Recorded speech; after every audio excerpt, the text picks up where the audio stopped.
This essay is about another one of my essays about teaching Jack and Owen about art history. And I've mentioned numerous times about how many paintings they understand and understand by able to recognize the painting, say who painted it. But we've also begun the process of trying to understand sculptures.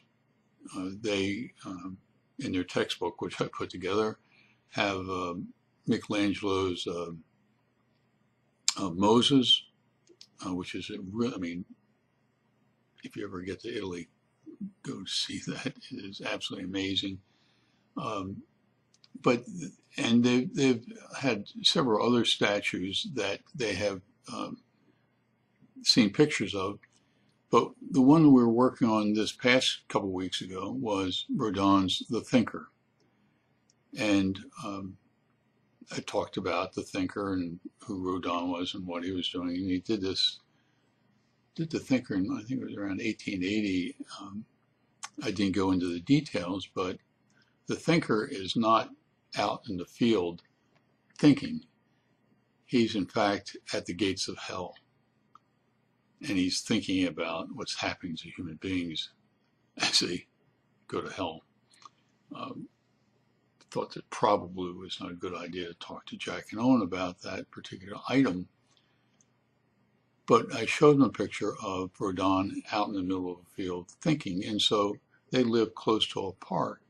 So we went up to the park, and there's a rock that is in the middle of the park that they love to jump off of. And we spent hours, and I said, let's go up to the park and think, just like Rodin's The Thinker. So they get up there, and they all pose just like the thinker, and Jack has for probably the last year and a half, 2 years, has access to my camera. And he knows that all he has to do is put the thing around his neck, and he doesn't have to ask permission. He doesn't have to do anything. But I'm not sure whether he's getting tired of me taking pictures of him and his brother.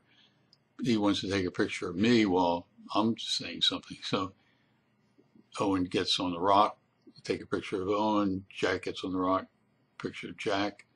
And then Jack says, you need to get up on the rock, and I'll take a picture of you.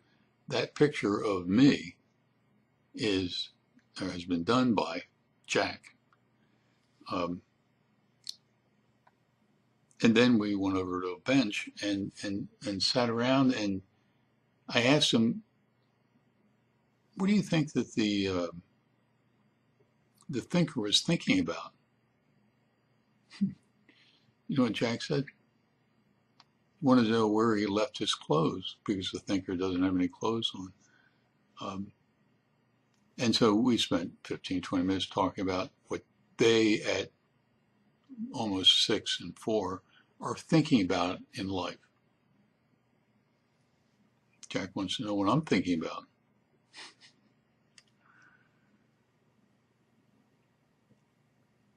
This essay, I mean, is a cute and a funny story, and I love that interaction between the two boys and me. I mean, it's precious and priceless.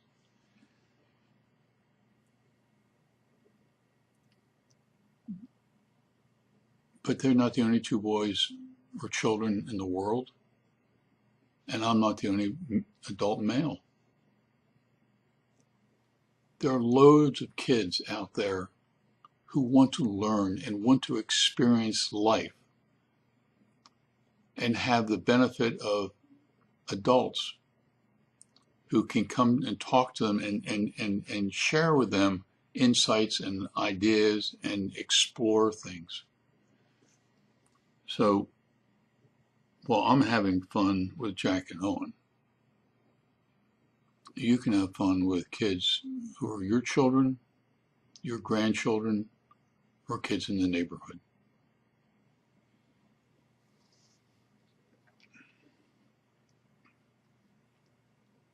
And this is kind of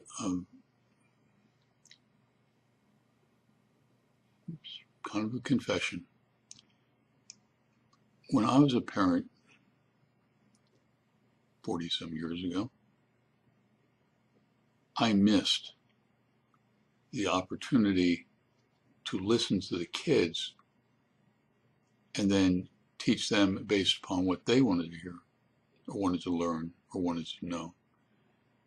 I thought as a parent that it was my responsibility to teach them whatever. And so I did. I have an adult granddaughter. And I think I improved a little bit when she was growing up as far as helping her learn things that she wanted to know. But at this end of my life,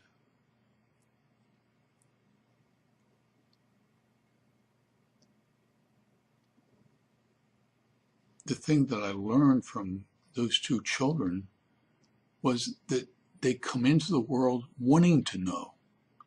It's not that their parents have to teach them as much as parents and grandparents have to listen to them and find out what they want to know. And man,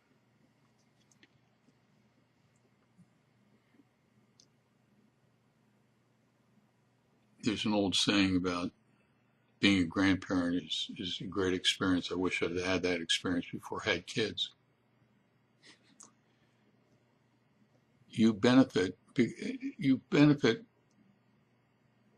you don't have to worry about all the other things you parents have to worry about, kids getting their shots and going to school and doing this and doing that and doing that. You have a million and one things, and it's hard to get back, put your life in neutral, and then just simply enjoy the moment because you have so many other things requiring your decisions.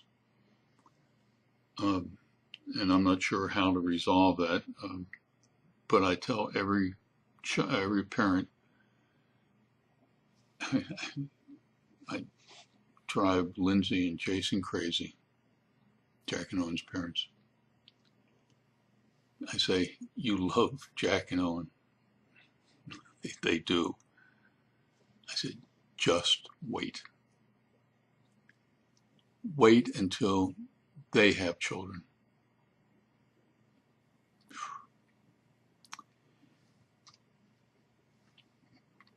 So this essay is about the thinker. Jack was thinking, Owen was thinking, I was thinking, and now it's your opportunity to think. And think about how you can help children as they begin their journey down their yellow brick roads of life.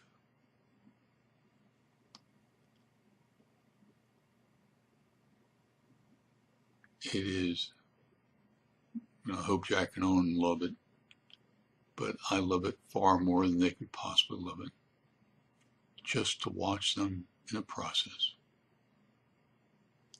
And that can happen for every adult. In the meantime, you take care.